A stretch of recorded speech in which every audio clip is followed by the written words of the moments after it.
I'm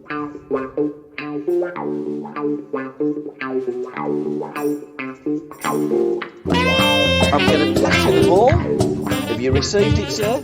I've received it. Thank you. Thank you. Controlled it effortlessly. Oh, fantastic. And the voice you can hear, guys, is that of Jon Spurling, who's wrote a fantastic book, Get It On, How the 70s Rock Football. So welcome, John, and welcome all to Book Corner Extra Time. Thanks, Gabbie. Thank you for having me on. I love the front cover, and I want to talk about the front cover first. Sheer joy, Patrick Barclay. Fascinating, funny and poignant, Henry Winter, two of the top writers. That must have been fantastic for them boys to pass that praise on to you. Yeah, it was. I mean, when you ask people to take a look at the book and hopefully provide a kind of nice pre-publication quote, you take a bit of a gamble, don't you? Because It was the first time that anyone, apart from my editor, had actually really looked at it. Yeah. So you take your life into your own hands in that respect. I was thrilled by what came back from Patrick and Henry, and as you say, you've got Guillaume Balaguer and Amy Lawrence as well on there. So yeah, I was very, very pleased by that. And for me as well, one of the joys of writing the book was that Barry Davies agreed to write the foreword as well, because for me, Barry Davies is the yardstick by which all other football commentators should be judged. And when he wrote the foreword, I was thrilled to bits. There's certain things about this book which, as you might tell from reading it, I thoroughly enjoyed writing this book, and getting Barry Davies to agree to write the foreword was probably the one of the best parts, as well as getting the pre-publication blurb off writers who are far more successful and far more well known than me. So I was very pleased with that. What is your back catalogue? I mean, in your background, you're an Arsenal fan, aren't you? And you have written books before. This isn't your first book, is it? No, this is my seventh book actually. Yeah. So I've written books mostly on Arsenal. I wrote the history of Highbury N5. I wrote that when they left Highbury to move to the Emirates. I wrote Rebels for the Cause, which also ironically has Charlie George on the front of it as well, the same as this one. And I've written a World Cup book. But I've been a freelance football writer for 25 years, and this one, as in Get It On, I've had on the back burner for 25 years, and I've done interviews, as you can see, way back as far as about 1997, I think I started. So I'd had the interviews, but I could never quite pull it together in a structure. But eventually I got there. Lockdown kind of like nudged me in the right direction with that, like I think it did a lot of authors. And we finally got it over the line, but 25 years it took to from my starting to think about it to finishing it. How long did it take you to draw up the artwork? I love the way Get It On is written in kind of orange on the black. It really works. Jon Spurling, your name is like green on the black. It really works. How the 70s rock football, the title, it really works. I love the writing of it. It just looks, when you look at that book in a shop, it just says, pick me up and buy me and then read me, because it's a fantastic, it really is a fantastic cover. That's where we're starting. Yeah, I mean that one is a bit of a combination between me and the publishers, really, because I suggested the 70s writing that is triple spoke style, because that's how what ITV did for their 1970 World Cup coverage. So if you look back at YouTube, the font is like that. So that was me, but it's the publishers who came up with the kind of the burnt orange and brown colouring. Because if you look back at photos when you were kids, or for your listeners, if you're this, this is mainly sort of fans of 1970s football, maybe parents' photos. The 70s was the era of burnt orange and brown. Yeah. And I think in terms of carpets and wallpaper and decor and that sort of thing, and I think the cover screams 1970s at you, even before you look at what's going on in the actual photo. It certainly also screams let's have a ruck, because on the front of it, you've got Terry. I'm not too sure. It looks as though he's having a pop at Charlie. It looks like Peter Story, and I don't know who the other Arsenal player is in the background, just behind the arms. And I did say to Terry's brother Kenny, I didn't Yeah, realise your kid was a bit of a scrapper. And he said, "Oh, Gab, he was a bit fiery, was Terry. I love him, but he was a bit yeah. fiery. He's a Bradford lad, isn't He he?" he was. That's Bob McNabb. So you've got Okay. Peter Story Yep. on the left, cold eyes or snouty. You've Yep. got Charlie George on the right, as you say, and Bob McNabb. And for that again, the publishers found this one. I think it's an amazing photo because it sums up the title, getting it on in terms of having a brawl, having a fight, because it's a very combative decade. Obviously, it's in homage to the song, my favourite song from the 70s, by T-Rex. But also, it's about getting it on the telly. And I think that, the book talks about the beginning of the era of coloured TV, which elevates football to a different level. But if you look closely, obviously, at the front cover, you've got all the rubbish on the pitch, presumably bits of toilet roll, which Yeah. used to fly around, didn't it, at will during 1970s matches. It certainly did. There was never any toilet roll in the toilets at 70s matches No, because they were all no, thrown on. I mean, now if you're in Argentina, they throw hand grenades on the pitch. We in the 70s threw toilet rolls. that's right. But That's it right. is There's a so many. You watch it footage. Just so many toilet rolls flying around, and there's so much rubbish on the pitch, either paper or mainly toilet roll. I'm amazed that anyone had any left. Absolutely. You referenced T-Rex and Get It On, one of the great artists of the 70s. And Get It On got to number one on the 24th of July 1971. And it was their Mm. second number one, wasn't it? Mark Bolan Yeah, was an absolute legend. In fact, the tree that the car hit, because it was Gloria that was driving the car, wasn't it? Mark was the passenger. yeah, that's correct. Yeah. Alan Hudson, a few years before that, got breathalyzed under that tree. It was not far from where Huddy used to live Is that in right? Wimbledon. Yeah, absolutely. Yeah, I didn't know that. yeah. Yeah, yeah. Yeah, I mean Mark Bolan. It's because I interviewed Terry O'Neill, the photographer, and Mark Bolan apparently always wanted his hair like George Best's, but Terry O'Neill had to point out that unfortunately Mark Bolan's was too curly for him to have a full bestie, so that never happened, sadly. But a lot of musicians. I mean, what I found out also was that although he was no football fan, David Bowie was a big fan of Peter Osgood in the way that he would hold himself and conduct himself and with a swagger. Yeah. There's a bit of overlap between glam rock and football. Down to the long hair and the kind of camera hogging habits that footballers started to get in the 70s, I think. I've always said to the boys, because I've done 19 interviews now of 70s football players and a regular podcast to do with Alan Hudson and Mm, Terry Curran. And I always say to the boys that all the footballers wanted to be rock stars and the rock yeah, stars wanted to be footballers. And to be yeah, fair, the footballers were the rock stars back in those days. yeah, They were in Lucky yeah. and they were in Shoot magazine, they were in every Jackie magazine.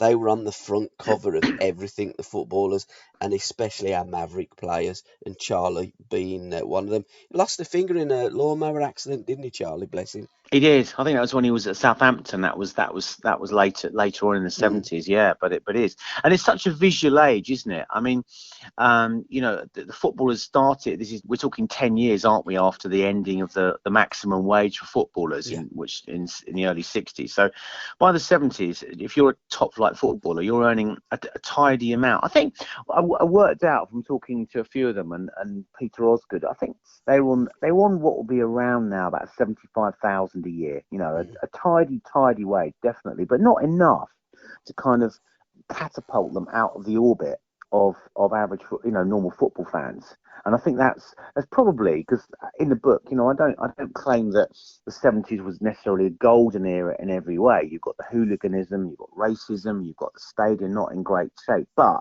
I think what is attractive about 70s football is it's probably more of a level playing field, and the players themselves have more in common with the fans that watch them than they do today. But it's certainly getting more visual in the sense that you'll see them, as you say, on magazine covers. Terry O'Neill takes that famous picture, the Clan, which Huddy, as you mentioned, was in. Yeah, Alan Hudson was in that, wasn't he? Rodney Marsh as well, Jeff Hurst, David Webb as well. And it represents them how much more swagger, if you like, top flight footballers are having or getting, if you like, by the time the 70s come around. absolutely. And the panel for the 1970 World Cup that we just touched Yeah. upon earlier, that was iconic because and it was groundbreaking, wasn't it? Because it was just the BBC, and I love the story in the book about the cup final ruck. And it wasn't Yeah, the players, it wasn't the fans, it was the TV companies, wasn't it? that's right. I mean, Barry Davis now calls it the punch-up final because the expectation was that BBC was the more established, obviously, of the two broadcasters, and BBC claimed that they had a monopoly over interviews. Well, they did before the game, but they didn't after the game, and ITV thought that they would move in. So Malcolm Allison was signed up by ITV, who later became part of the panel and was coach in the final. And he gave the ITV crew smuggled in some tracksuits and a wheelie bin, and then the ITV crew sat incognito on the Manchester City bench. And then when the final whistle went, they made a move for Neil Young, who scored the winner in the '69 Cup final for Manchester City. And yeah, and all hell broke loose. I mean, one of the guys got a broken tooth. The studio guys, their plugs were pulled out, camera lens smashed, and it really set the scene. And I think Jimmy Hill, who was controller. Was kind of sports in charge of sports at LWT, realised that ITV were onto something, and so him and John Bromley at ITV decided to start looking at other ways that they could trump BBC, and one of their ways was by pulling together this amazing panel for the 1970 World Cup of Malcolm Allison, Bob McNabb, Pat Crerar, and Derek Dougan, and Jimmy Hill himself appeared, all shepherded by a pipe smoking headmasterly Brian Moore. But I mean, it heralded the dawning of a more flashy breed of kind of baby boom footballer, if you like. And yeah, it was the way the panel spoke to each other, minus the swearing, perhaps, was much how football fans spoke to each other down the pub, and that had never been seen before because the BBC was always quite kind of stuffed shirt and traditional, whereas the panel was like a kind of like a breath of fresh air. And Malcolm Allison smoked on air. He was racking up a massive bar bill, so he'd often go on having drunk champagne. And Brian Moore talked about the exotic aftershaves wafting around. He described it as the kind of scent of early '70s man, which I think summed it up quite nicely, actually, in that studio. I think Brian done a fantastic job keeping all those egos together because there was not just a lot of aftershave wafting around, there was a lot of testosterone wafting around Yeah, there as well because they were big boys, weren't they? And I don't mean in size, but when you're looking at Jimmy Hill, absolute pioneer, when you're looking at Big Mel, one of the most yeah, charismatic managers and coaches, and not just '70s of all time. Derek Dougan was no shrinking violet. In fact, it was no, Derek that introduced the shirt logos, wasn't it? The advertising on the shirts, Kettering. Kettering tyres, Yeah, and yeah, then no, exactly. he had to take it off, but he put KT, and he tried to convince the authorities it was Kettering Town, not Kettering Tyres. And Yeah, Paddy Crelland, what a character Paddy was as well, and Bob, of course, would have been out there, but he didn't quite make the cut, so he was back giving the players analysis. So it was a very iconic panel, and some of them yeah, stayed over then in 1974. Incredibly, that's right. okay, England didn't qualify. We won the World Cup in '66 under a Labour government, and Wilson always used to bring that out, didn't he? That England are very successful with a Labour government, but when we got beaten '70, it brought the government down. Yeah, yeah, that's right. I mean, Harold Wilson spent much of the later '60s kind of courting the Beatles and George Yeah, Best because he wanted to appeal to younger voters. He's not the last politician to try and appeal to younger voters through sport and music, is he? No. And he famously said after '66, have you noticed that England only ever win the World Cup when there's a Labour government? So in 1970, he put a lot of thought into when the election would be, and he plumped for the kind of day, was it day or 2 days after the quarter final against West Germany. Well, he was convinced that had England won, they were 2-0 up, weren't they, against West Germany, he'd have won the election. But obviously, Gerd Muller scored the winner at 3-2. And Wilson was convinced that because of that defeat, people became more introspective and started to think, well, if we're no longer champions of the world, what does that say about the state of England as a country? He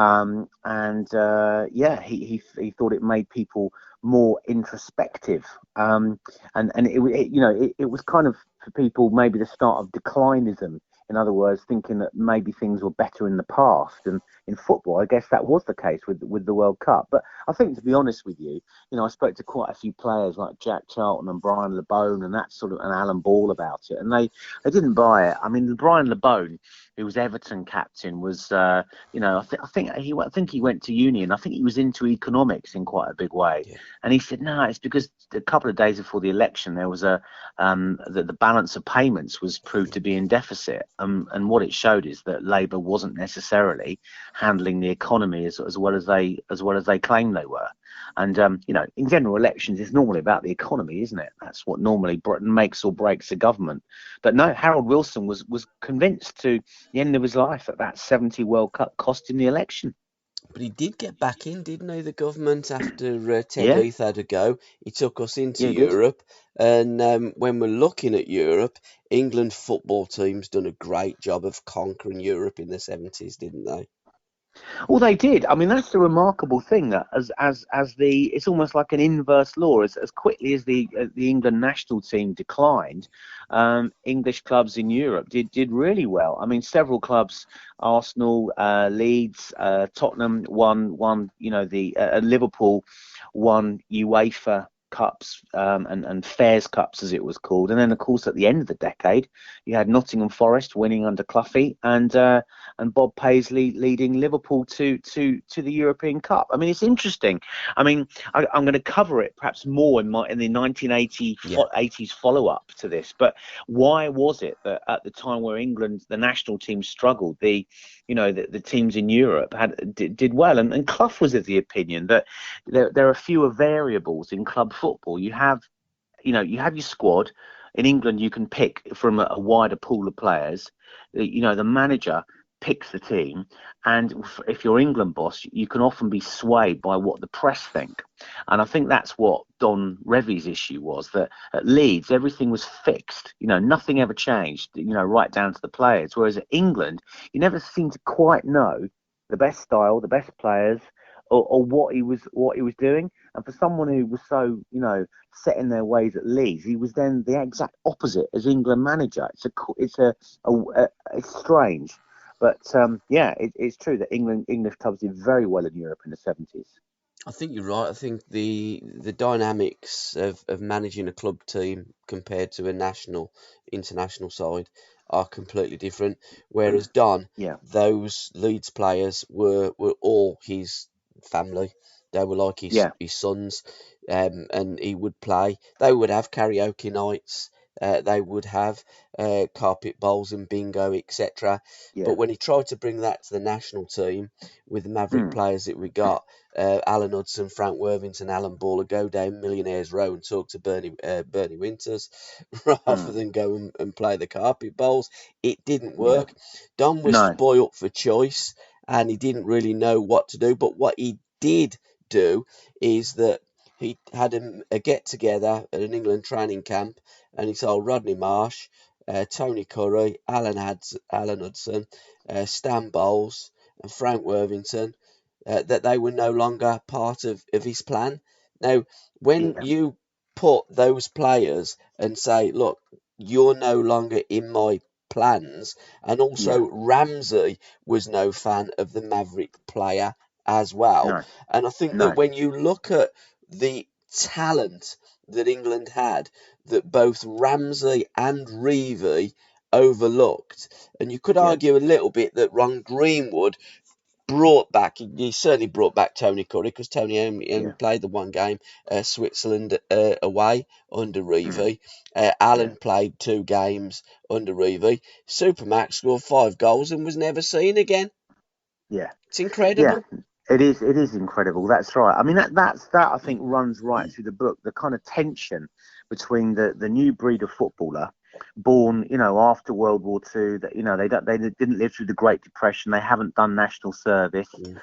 and so you've got the new baby boom, if you like, footballer born after World War II, in conflict, if you like, with old school managers Yeah, who don't really understand them. yeah, As I think Rob Steen said it, who wrote an excellent book called The Mavericks, yeah. that they wore their non-conformity as a badge of honor. They wanted to do their own thing. They were entertainers. Rodney Marsh said, he was more keen on entertaining the crowd than actually ensuring that Manchester City, say, won the league in '72, and he was never going to change. Mm. Whereas Ramsey and Revie were absolutely team men, and they were all consumed with winning rather than style. Now, it's difficult, isn't it? Because obviously Ramsey won the World Cup, Revie won multiple trophies with Leeds, but you get the impression they were as men, they were very, very uptight. Down from with the way Ramsey spoke to Revie's superstitions, and you almost felt, had they relaxed a little bit, and perhaps relaxed the Mavericks, if you like, when they were around them, things might have turned out differently. Yeah, I think 100%. But neither the Mavericks nor Ramsey or Revie were ever going to change. And they're all in their different ways. They're very, very stubborn, aren't they? Yeah, I think that Convinced they're you are right. what you are, aren't you? You have that persona, and you have that. When you look at some of the managers, I mean, Reevy was the one, because for me, the greatest team of the '70s. I know Liverpool won more, but I think Mm, Shankly and Reevy, I think they won the same amount of cups, if I remember rightly. For mm, me, Leeds United are the greatest team that I've ever seen in my lifetime. And I look at it in the way that Leeds team had everything. If you wanted to play football, they'd play football. yeah, If you wanted to fight them, they'd out fight you. And they were a fantastic group of players. In yeah. those days, we didn't carry the squads that we do, say, for instance, Manchester City do today with 30 internationals. No, And that is absolutely true. Leeds were fighting on all fronts. When I'd done an interview with Alan Clark, and I was talking to Sniffer, and he says, yeah, but Paul, we were going for the treble pretty much every season. And I think Yeah, that's what Reevy was trying to do. He wanted yeah, to win everything, but then when he went to manage England, he just he he he, he lost his way. I would suggest Revy lost his way, because his yeah, philosophy of football changed. Had it not changed, then he would have been successful. yeah. That's right. No, that's right. And I think also, but when Leeds won the title in '74, I think that he did realise that actually perhaps Leeds had played with the shackles on in terms of style.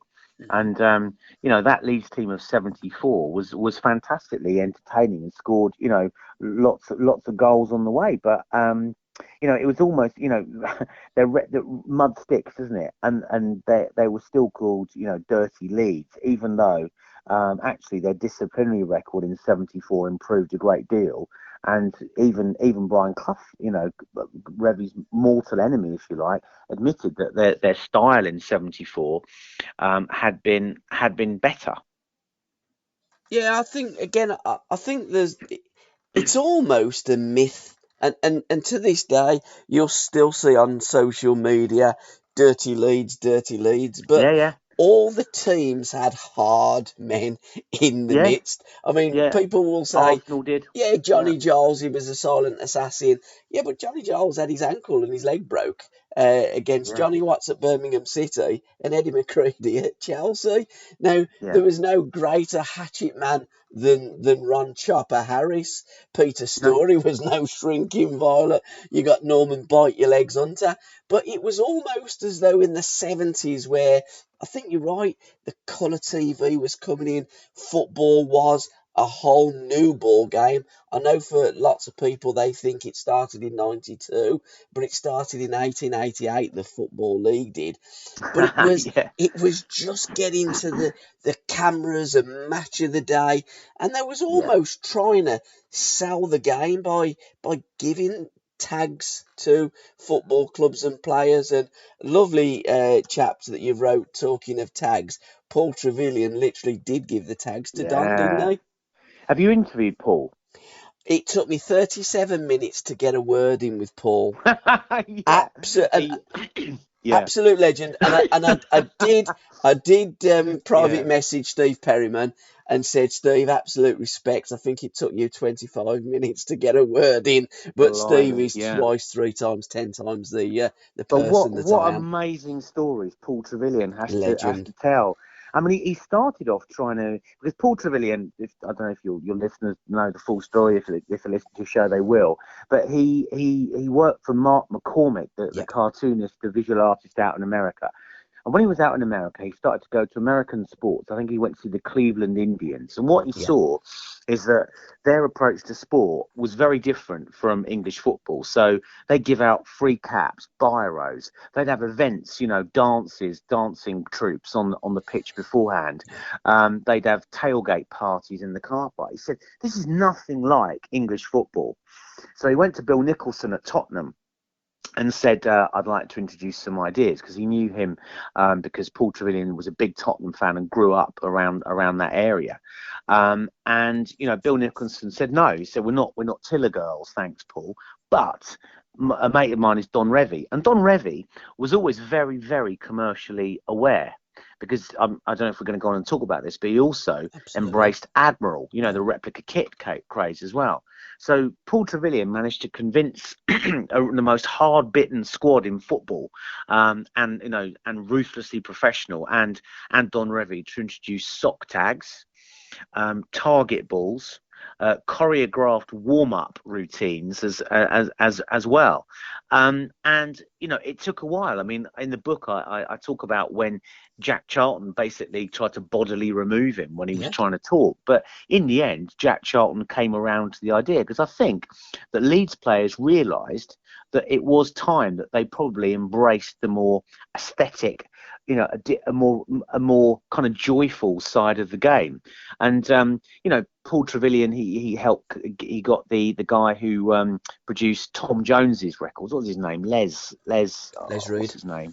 Les Les Reed, Reed. thank you. Mm. Yeah, to produce Leeds' 1972 FA Cup final record. So they had a lot of fun with Paul Trevelyan, and much of what Trevelyan's ideas were, a bit more razzmatazz around the game, is part and parcel, excuse me, of football today. And I think Revie realised that, but he then put a break on Trevelyan at the end of 72, because he thought it was going, a bit far. But then Revie was approached by Bert Patrick from Admiral, who convinced him that he could do with some work and some modernisation, if you like, of Leeds' yellow away kit. And so, you had Admiral's first major intake or instep into the replica kit world was with Leeds United, where they had the stripes going down the arms and that kind of thing. And obviously the Admiral Revolution took off. And then when Revie took over England, Admiral did England's kit there as well, with the blue and red tram lines going down the arms, which was quite controversial in some quarters, because likes of Emlyn Hughes and Alan Ball reckoned that it was more British than English. So Revie was, for people who say he's stuck in his ways, well, he might have known what he liked in football, in terms of the football played, but he was also commercially very, very modernist, I think, and very, very attuned to what was going on. Absolutely, and also the self belief, because Don was very very superstitious, wasn't he? And Yeah, he was. when they first had the sock tags, Don wasn't going to go with it because he thought that it made Leeds look a little bit silly. And when Paul Yeah, turned up, he said, we're not going with it, Paul." And he said, "Well, why?" And he told him, he says, "Don, you're a loser. Don, you're a loser. Don, you're a loser. I'm going to go out there. I'm going to tell the first Leeds United player that you're a loser."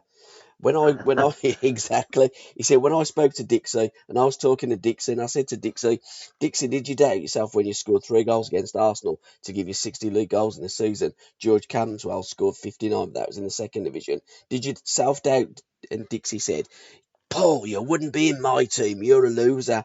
So it was almost Dixie Dean talking through Paul yeah, Trevelyan to Don yeah, Revie, and Don then backed down and the sock tags, and it was almost as though it was a comfort blanket as well, if you like, that they yeah, were clinging on to something, because he was giving them that self-belief and saying, you're gonna win the FA Cup, you adopt this, you're gonna win the FA Cup. He told the Tottenham players that they're gonna win the double, yeah, and Bill yeah, Nicholson had a pop at him because the season before they didn't. But yeah, again, he installed not just the brands and things like you've alluded to, but he put that self-belief in there as well. yeah. He's incredible, incredible talker. Paul Yeah, Trevelyan is. And Jack Charlton said, he spoke so quickly they could barely understand what he said. But his whole thing, wasn't it, that Leeds were a great team and he wanted to rebrand them into yeah, Super Leeds. So I think the thing is, I haven't mentioned as well is the names on the back of the tracksuits, yeah. which we was Paul. it's just par for the course these days, isn't Yeah, it? But back then, having names on the back of the tracksuits, wow, that's new, that's modern. So I think much of what Paul Trevelyan or the Beaver, to give him his 70s moniker there, absolutely. is introduced is what we take for granted now. And I'm really pleased in the book, actually. Paul did a couple of photos for me. I'm just opening. I've got a copy in front of me now where he's there with his sock is his target ball Yeah, in the bag, because obviously they're more than 50 years old now. I think he's scared it'll perish if it comes out. But also his Norman Hunter themed shin pads, the bites your legs shin pads. But unfortunately that never got beyond the prototype stage. But it's a shame, isn't it? Imagine Norman Hunter going out in those onto the pitch. absolutely. But Terry Cooper designed a boot as well, didn't he? Yeah, You yeah, know yeah. that there was so many things going on, and Trevelyan Yeah, was really in the he thick was of it. there. I mean, I Jimmy know. Hill was in the thick of it as well, because of course Yeah, Jimmy rebranded Coventry City with the Sky yeah. Blue Revolution, and Big Mal rebranded Crystal Palace. So the 70s Big was an Mal at Crystal Palace. yeah, I mean, that should be that's worthy of a movie. yeah, I mean, I mean, I'm sure a lot of your listeners will know that Big Mal jumped in the team bath with Fiona Richmond, who was absolutely. Paul Raymond's muse in Soho. But he also arranged a match between the Planet of the Apes 11 and a team of Playboy bunnies. Yeah. The photos are online. It sounds too crazy to be true. But that was Malcolm Allison. I think Jim Cannon, the Palace captain, said no other manager could take a team to two successive relegations, but Mhm. still be regarded there as a cult hero, because he redesigned the kit, didn't he? They were Yeah. once the Glaziers, Yep. weren't they? The Yeah, they were. Glaziers, Yeah. not the Glazers, the Glaziers, Mhm. and they suddenly became the Eagles. So yeah, rebranding is going on in several areas in the 70s. It is a cutting edge decade in many ways as well. I think it's the biggest cutting edge decade that we've known in football. I know that these days, replica kits, they change every season, and now teams have three or four. But back Mm, then they were just coming out. They were at the cusp of everything. Football yeah, was changing, and the managers and the coaches and the players were there doing it in real time. And yeah, three great examples there of management that were doing that. And then you had other managers, of course, with Shankly and Brian Clough. I mean, Cloughie with He was on everything, was he? Michael Parkinson and Muhammad Yeah, Ali was he's there, and he was like, yeah, Clough, I've had enough. And he's yeah, like, yeah, what are you going to do, Browne? I want to fight him. But that was yeah. Cloughie. That was him. Cloughie was probably the biggest maverick of the 70s. Well, I said before I wrote the book, I thought long and hard about it, and I said to my editor, I said, "What am I going to go with this?" And I went with it. And what my view is that Brian Clough was not just the biggest football personality of the 70s; he was the biggest personality of the 70s. Full stop. Absolutely. Because he was, like you just said, on and in everything. Yeah. He was a pundit with ITV. He had a Daily Express column. He was on the Ball, which was the ITV's lunchtime football, preview program, their version of Football Focus. Brilliant show. He was impersonated by Mike Yarwood, who in those days had audiences of 22 million because obviously there's only 3 channels. He was, as you say, he was on Frost, he was on Parkinson. His Leeds career began and ended on Calendar with the former Labour MP Austin Mitchell. I really don't think there's a politician or a pop star or an Israeli spoon bender like Uri Geller who had a higher profile in the 70s than Brian Clough. I really don't, because he realised that the platform football could offer him. He was on multimedia platforms everywhere in a pre-digital age. He was literally everywhere, wasn't he? Yeah, and they were doing it, as I say, in real time. As it Yeah, was evolving, the management and the coaches and the players were all evolving with the game, and there was such a shape shift of football, and I think more so in that decade than any other decade. But again, yeah. Clough, he won the league with Derby. He then, at the Mm, end of the decade, he won the league with Nottingham Forest, and then the yeah. European Cup. He was very unlucky not to win the European Cup with Yeah, Derby County. a notorious match with Juventus, where he Absolutely. felt that, as he said, that describes the Italians as cheats or words to that effect. I mean, you know, there was a while where Brian Clough said, I don't think he was genuinely thinking of, but he almost decided to leave football and go and join ITV as their kind of main football person, if you like. I'm not sure that he ever would have seriously done that, because I think to his core, it was a football man. But he, perhaps more than anyone, embraced punditry and the media. No football manager has probably done that since. I don't No, think. no. And I really don't. the way that Cloughie talked to the media as Yeah, well, you know, yeah, you people, because he always talked down at them, didn't he? Always talked yeah, down at the media, and even with Match of the Day, what you need to do is less of that and more football. And then yeah, when the Sky was coming on, I mean, Cloughie, in those days, he was not the Brian Clough that he was in the early days when he was so very successful. But he'd yeah, say, "You people, what you're going to do? You're going to run football, and it's the people's game." Cloughie was a massive socialist that yeah, believed in simple things, and his Nottingham Forest and Derby County teams both played the passing game, a simple game.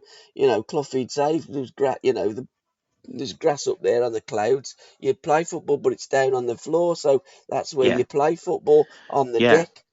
That's right. I mean, what's interesting is I obviously watched a lot of football when I was writing this book, and Mm. some of the football, to be fair, hasn't really stood the test of time. It's quite agricultural and quite clunky. But I tell you, who still looks amazing is Clough's Derby team from '72. Yeah, Everything on the floor, silky smooth passing, fast, incisive. Alan Hinton in those white boots out on the wing, absolutely. putting into Kevin Hector.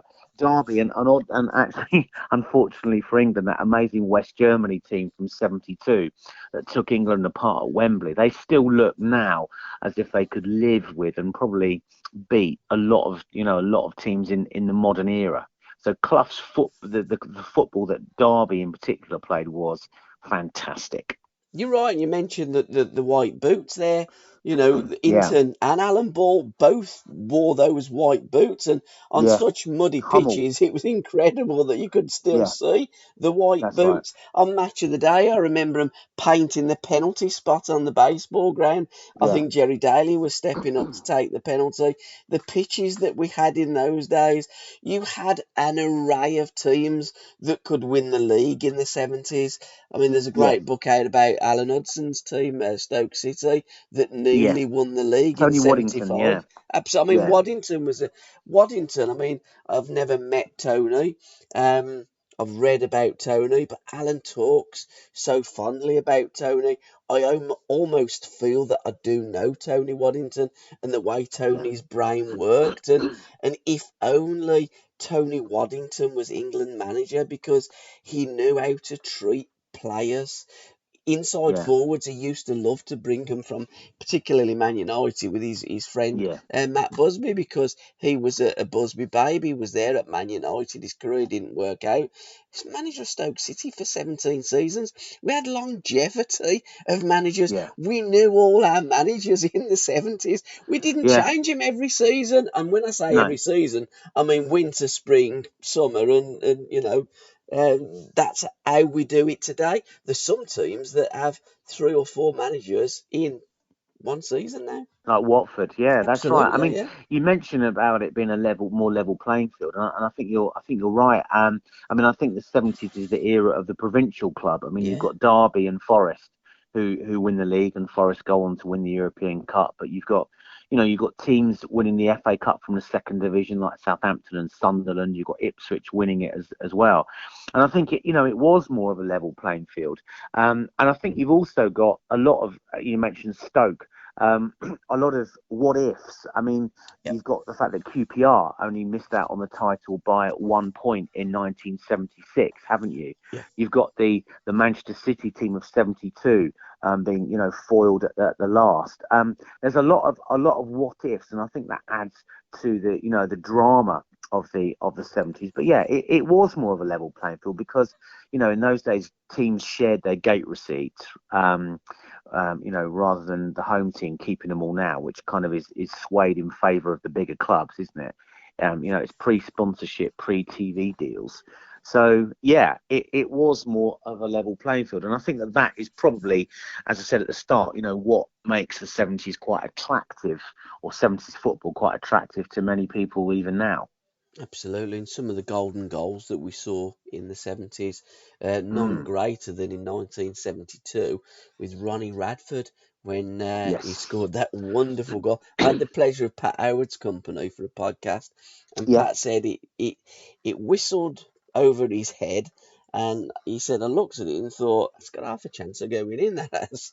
Yeah. And that was John Motson's first game, of course, Yeah, that's right. commentating Yeah, in he the was Brentford I think he game. was on he was a kind of like a trainee with BBC, Somebody and was ill, I think wasn't they? yeah, Mm. yeah, and he got the game because no one else could be bothered to go because Mm. it was a replay that had been called off several times, Yeah. and Malcolm McDonald always says the game probably shouldn't have been played because the pitch was horrendous, but they had to get on with it and play it, and as Ronnie Radford says, normally his shots ended up in the car park behind the stand, Mm. but it is even now a ridiculous shot. I mean, there's footage of it going in from another angle online somewhere from the other side, and it looks even more incredible then because it actually takes fully 2 or 3 seconds to hit the back of the net. Yeah, It's still so rising. perfectly, Yeah.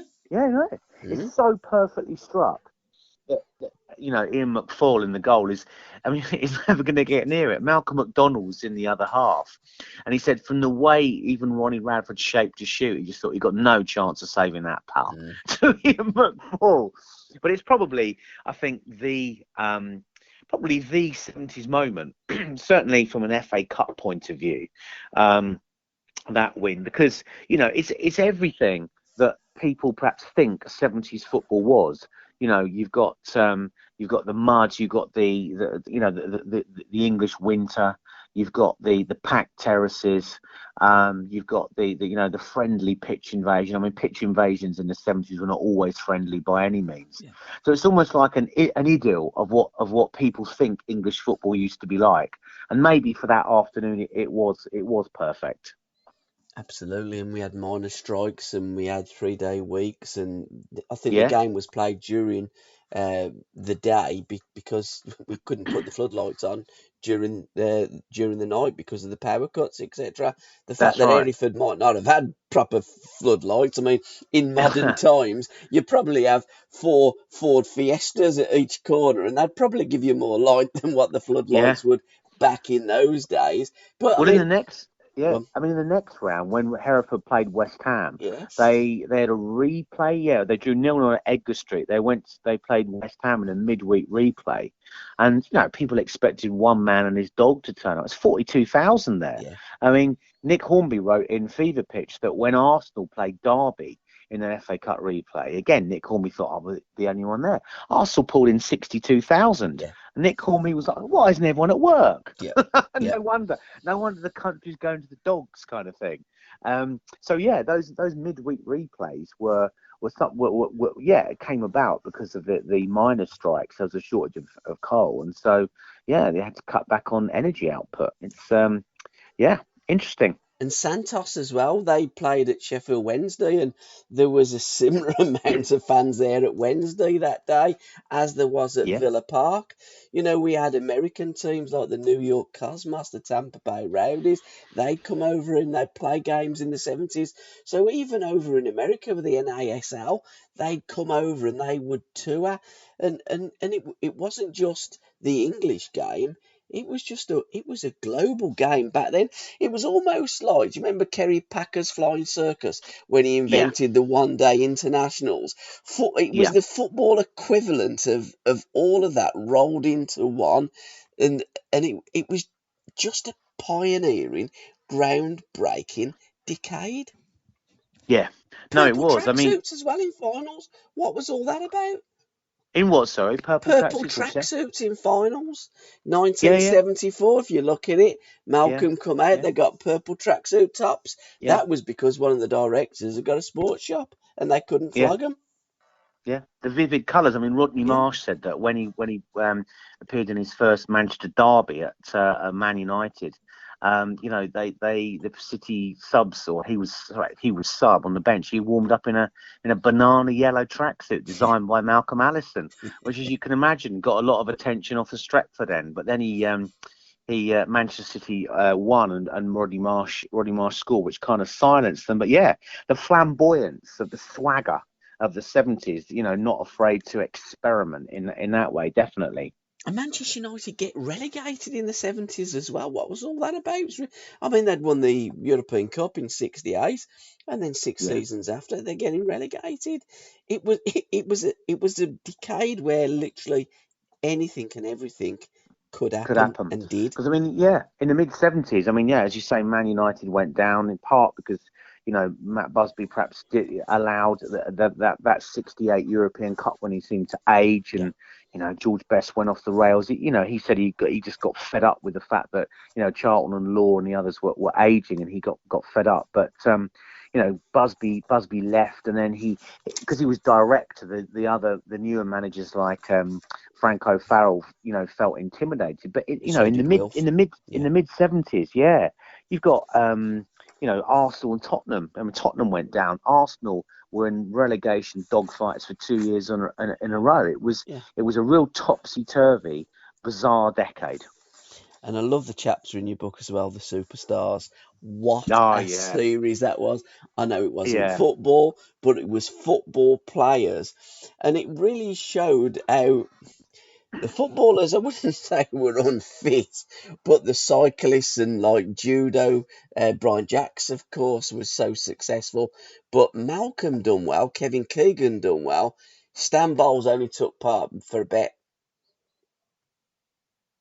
Oh, Sorry, you still there? hello. Sorry, you cut out for a sec. Sorry. I was like, and Stan Bowles only took part for a bet. Yeah, Literally, I mean, yeah. he couldn't swim, he couldn't run, he couldn't No, canoe, he couldn't shoot a gun. In fact, he shot the table, didn't he? Bless him, he shot. Stan. He famously got the lowest score ever in Superstars of 8 Yeah, marks, shot a hole in the table, and then yeah. ended up torpedoing in his canoe Malcolm McDonald, whom he'd never got on with anyway, No, he and they didn't. got on even worse Yeah, after that, and they both sank. And famously at the end, Stan Bowles promised the woman in charge of the athletes, if you could decline, or the superstars, if his Stan Bowles was a superstar, that he'd do better next time. And the woman pointedly said, "There won't be a next time, Mr. Bowles." but again, And that was the end of his superstar's career. that was Stanley. I mean, Yeah, no greater maverick on the pitch and off the pitch than Stan Bowles in the 70s. And that QPR team was one of the great entertaining sides, wasn't it? I think that yeah, season when they narrowly, because at the end of the football season, they were top of the pile, but Liverpool had got to go to Wolves a couple of seasons prior. Leeds had got to go to Wolves in 72, but it was different dynamics when yeah. Liverpool went there, wasn't Yeah. it? Well, that's it. I mean that shows that in the 70s, in the end, perhaps pragmatism wins out over flair. I mean that QPR team, and I mentioned earlier that Derby and West Germany were very easy on the ice. So was Mm, that QPR team with Bowles and Jerry Francis and Dave Thomas. He always played yeah, with his socks rolled down on the wing. And yeah, they were wonderfully entertaining. In the end, though, Liverpool, were dogged and kept going. And I think that David Fairclough helped them quite a lot to win the league that year. There were a lot of nil-nils or potential nil-nils, which Fairclough turned with late goals, and super that's where sub. he started to get the nickname Super Sub Mm. before he really cemented it against Saint Etienne in the European Cup the next year. But yeah, I mean, yeah, that's it. That you could almost say that sums up the 70s. QPR being pipped by Liverpool, pragmatism perhaps winning out over flair, ultimately. Absolutely. I love the chapter as well, the Black Pioneers, because there was Yeah, an element of racism. There's a great book out there, the Black Pioneers as well, by Bill Glaze, um, and the other fella's name escapes me at yeah, the I've got it. moment. Yeah, yeah, But yeah, another great time for not so much off the pitch because they did take a lot of stick, but Cyril in particular stared down a racist, didn't they? And changed the mindset of a lot of idiots that was giving the boys such aggravation and stick. They were throwing bananas on the pitch. Some of the yeah, songs that they were throwing at them was awful. I have to yeah, say, I didn't see anything as a kid at Birmingham City, my team. I didn't see any form of racism there. And then Birmingham famously had a gang that started in the early 80s that was one of the first multicultural hooligan gangs. But Birmingham has always been a city that's embraced multiculturalism, and West Bromwich Albion and Big Ron, of course, had the 3 degrees. yeah. Yeah, that's right. I mean, the abuse that the relatively small number of black players went through in the 70s was horrendous. And yeah, I mean, with Cyril Regis, I was lucky enough to speak to Cyril when he was in Fine Fettle a few years back. And what he said is that the black players in that era, there was no kind of network. There was no one to kind of complain to about the treatment, because that was life. They had to just get on with it and almost like turn the other cheek. And I think that famously West Brom, who were kind of briefly in the winter of '78, perhaps, English football's big thing, as the enemy described them. They played this amazing game at Old Trafford against Man U, where West Brom won 5-3. A fantastic display of football by Atkinson's West Brom, and Laurie Cunningham cuts in from the left, and the abuse he's getting from the fans is just deafening from Man United fans. But it's Gerald Sinstadt who actually is the first TV commentator to call out the racists. Um, and he starts to say the abuse the black players are receiving, and then he stops because Tony Brown scores. But he he talks about the lack of sportsmanship there. But that's very, very unusual for the time, because it was just that was football. And Brendan Batson said, that when he joined West Brom, he thought that the abuse would die down, because he's playing in the top flight now. And he says all that happens is it gets louder. I guess the idea of a multicultural Britain to some people in the 70s was just not going to happen. They wouldn't have it. And the sight of three black players playing for West Brom was as Batson said, just obviously too much for some people. That is the sad reflection on where Britain was in the 70s, I think. Absolutely, and that Football's Black Pioneers by Bill Hearn and David Gleave, That's it, Gleave. Yeah, yeah. fantastic Good read. book, great book. And I love the Yeah. bit about Millwall as well, because lots of people always perceive Millwall to be a bit of a rogue set of supporters, but they really embrace their black players. And over the road at Chelsea, of course, they didn't, did they? No, no. I mean, I spoke to Phil Walker and Trevor Lee, who were at Millwall in the 70s, and again, Walker and Lee. Phil Walker said to me, "Well, we had all the abuse hurled at us at a non-league level. We thought we might as well get paid for it." Yeah. That's the kind of thing, the kind of situation that black players found themselves in. But yeah, Millwall fans fully embraced Walker and Trevor Lee, because they were very much wholehearted players, and the boys said they fitted in straight away there. And I think it's an interesting story, because obviously, Millwall fans have, in the 70s, their reputation as hooligans, with Harry the dog and everyone else, as shown in the Panorama documentary, comes across. But yet they did take Walker and Lee to their hearts. So it's a story which I thought was worth telling, because I'm not sure that many people know about that.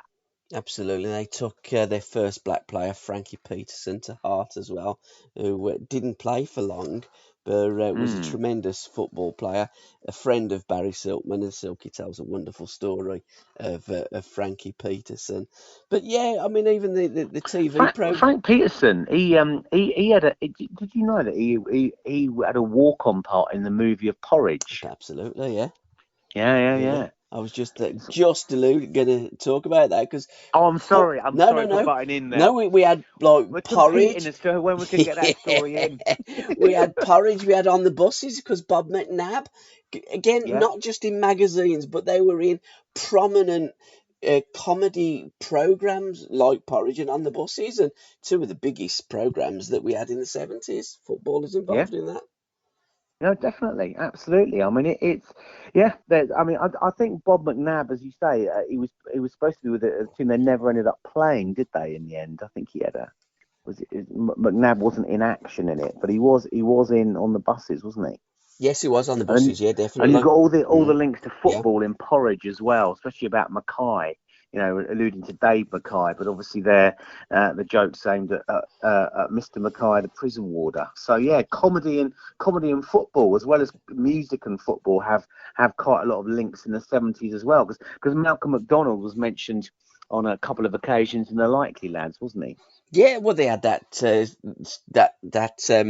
scenario in The Likely Lads on the one episode where England was playing, and they didn't want to know the score, didn't they? That's right. And That's right. Iconic. But even Pike in Dad's Army, Aston Villa, wasn't he? You got the Villa scarf, Pike. Don't tell him your name, Pike. And then, of course, we had Alf Garnett as well with the West Ham. Again, having a go at the racists, but a lot of people thought that Alf Garnett, Warren Mitchell, was a racist, but he was so clever, it was a mirror effect. And when I was saying about Chelsea, they had Paul Canaville that made his debut, and he was warming up against, I think it was Crystal Palace, and got such a volley of abuse turned around. It was his own supporters. Yeah. That's right. It's a different age. I mean, I'm hoping to speak to Paul Canaville for the '80s follow-up. Actually, Mm. so hopefully I'll reach out to him soon as well. But yeah, I mean, yeah, what the black players go through in that era is truly shocking, isn't it? It is, and when you look at it, it was only what 50 years ago. So we're not talking about the dark ages, or when I don't know, the Ice Age or something that's hundreds and thousands of years ago. We're talking about something that's pretty much on our doorstep, and colour Mm. television had just come out. It's what what was happening in that decade was quite incredible and extraordinary. And FA Cup semi-finals, of course, were at neutral venues in the 70s, Yeah. not at Wembley Stadium. No, no, that's right. Either at Villa Park or Hillsborough, Yeah. where yeah, that's right. Neutral. Not no. Yeah, that's right. I mean, again, some would say that was better, and it kept Wembley more kind of more precious and more pure. Yeah, interesting. Yeah, you were. How many players did you actually talk to? Because in your acknowledgements, I'm looking there and Yeah, I'm like, wow, Colin Addison, Alan Ball, Brendan Batson, Kevin Beattie, The Beat, Georgie Best, Stan Bowles, Ian Bowyer. I mean, the yeah. list is absolutely incredible. I It's think like a I spoke who's to who's of about football, isn't 50. it? Yeah, it's Yeah, it was phenomenal. about 50. I was very lucky to speak to. Well, you mentioned, George Best. I interviewed him in 2004. It was a year after he'd had his liver transplant, and he was actually you know as well as he was at any time, I guess, later in life. He was Mm, obviously frail and fragile, but he'd lost a lot of the puff he had around his face when he was yeah, drinking. And he actually looked, quite a lot like the handsome athlete that blazed a trail in football in the 60s. And he was amazing. I found George Best very quite sort of beguiling company, because I thought that George Best was very, very bright, but yeah, clever. wired differently to Mm, anyone else I'd ever spoken to as a footballer. I think I found out later he got approached by Mensa because he had a very high IQ. yeah, it's And clever. when I met him, he was doing these these cryptic crossword puzzles. I didn't have a bloody clue Yeah, what the responses were, and this advanced Sudoku. I was like, blimey! So he was like a problem solver, and that probably reflected how he was on the pitch. He could, very quickly solve problems in his head. Which I guess you have to do as a footballer. You see things differently. But I think that he just said what struck me was he said that everything he enjoyed about the fame and the football in the 60s, he just stopped enjoying by the yeah. early 70s. I think he got world weary of everything very, very quickly. Yeah, you're absolutely right. Because Alan Hudson says that George was such a clever, such a bright lad. They never Yeah, exchanged telephone numbers, but when George had moved down to London, his pub was just on the King's Road there, and George had his pub, Alan had his pub, and they'd, go and see each other, have a drink together, and he said he'd just go through the crossword. Very, very clever yeah, lad. And yeah, very clever. and football songs as well, of course. I mean, it started in 1970 with Back Home, and probably ended in 79, didn't it? With, or 70, 77, 78, with We've Got the Whole World in Our Hands, with Yeah, Nottingham Forest. yeah. I mean, Back Home is the first football record to go to number one. Yeah. Sold in a huge, huge number of copies, and it was Bill Martin's idea, a Scot. That didn't go down very well with Alf Ramsey, who was not notoriously anti-Scottish and notoriously anti-show business. Yeah. And it was his boys of '66 that turned him around to it, and said it might be fun, and they loved it. They used to sing it on the way to the games, and Jack Charlton asked him if Ramsey was going to sing it, and he said, "I'm not singing that bloody racket." You can imagine Alf saying it now, can't you? Yeah. But yeah, the whole world in their hands is by Paper Paper Lace, Lace, wasn't it? Yeah. a Nottingham band, yeah, and Yeah. that also was very, very popular at the time as well, and I can still got the song in my head these days as well. And Blue is a Colour, probably my favourite football song Yeah, of all time, the 1972 League Cup final, because we didn't just yeah, have the Cup, the FA Cup, we had the League Cup, and again, an yeah, array of different winners of the League Cup. It wasn't the age of a monopoly on trophies. No. We've said that before, earlier in the podcast. We had a lot of teams that won, and without looking, probably say that was the last decade where football was scattered around the winners' enclosures, because we certainly had that in the 50s, we had it in the 40s, and you would have had it before as well. But I think from the 80s onwards, I think if we drew up how many winners of various cup competitions that we had, home and abroad, I think the winners' enclosure would be shrinking. Yeah, that's right. I mean, I think by the end of the 70s, I mean, Liverpool is starting to dominate in terms of the league. But as you say, in the 80s, there are fewer winners of the FA Cup and the league, and obviously that trajectory carries on into the 90s and beyond. So it goes back to what we were saying, wasn't it, about it being a level playing field. So although they were pioneers, they were trailblazers, they were the last generation as well. Again, all encompassing that decade, Yeah. and I don't think there's been another decade like it, and never will be No. another decade, because you're not going to get the stories of the players. Did any of the players tell you some fantastic stories? I mean, I do at the end of our podcast, Tales that Mavericks Tell, and some of the stories are absolutely phenomenal. The guys got up to all sorts. You don't have it today. No, that's right. I mean, I think what makes it such a creative decade in the sense you're saying is that you, as I say, you've got colour TV, which elevates football, but there's the fact that the guys don't earn a fortune means they're accessible to everyone. So Revie, Don Revie, as we said earlier, gets approached by Bert Patrick Madden. He just walks in and sees him. You've got Paul Trevelyan just turns up and meets him. I mean, these days you've got so much security and agents surrounding players, you'd never get that level of access. And that's what I found writing this book. I mean, you mentioned how many players I was lucky enough to interview, because the guys are just out there. I mean, for this book, Rodney Marsh, I just DM'd him on Twitter. He was back within half an hour. I mean, Rodney Marsh, blimey. Imagine, sort of, it's say the equivalent of Jack Grealish today. Imagine just DMing Jack Grealish on Twitter and him coming, whenever you want. So, and George Best, I just basically went to the Fiend pub in Chelsea and sat and waited for him.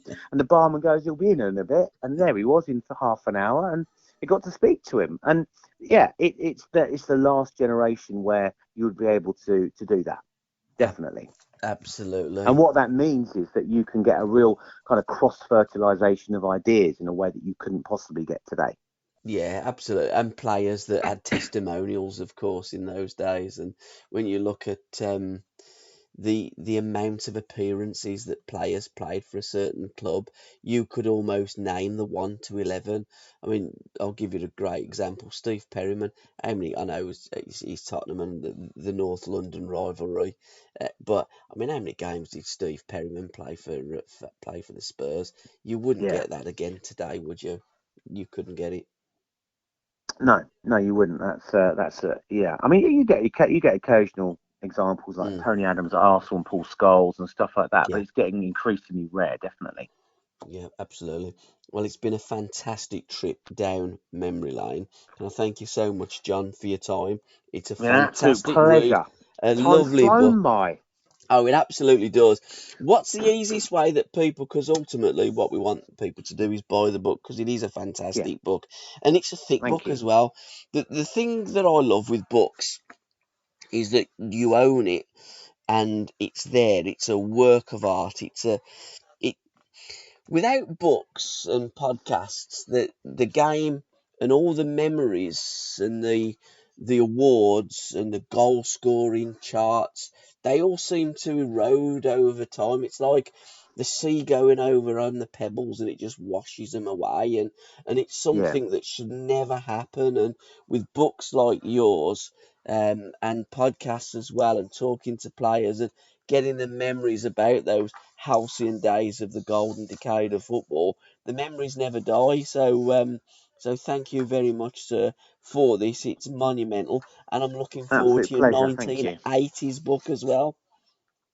Yes, that will be out in a couple of years. But you said the best way to get hold of it. Well, it's available from all the normal outlets, be they online or it's in Waterstones as well. But it's on Amazon, it's on the Hive. It's on Smiths, Waterstone. So it's everywhere. Hopefully where people can get hold of it who want it.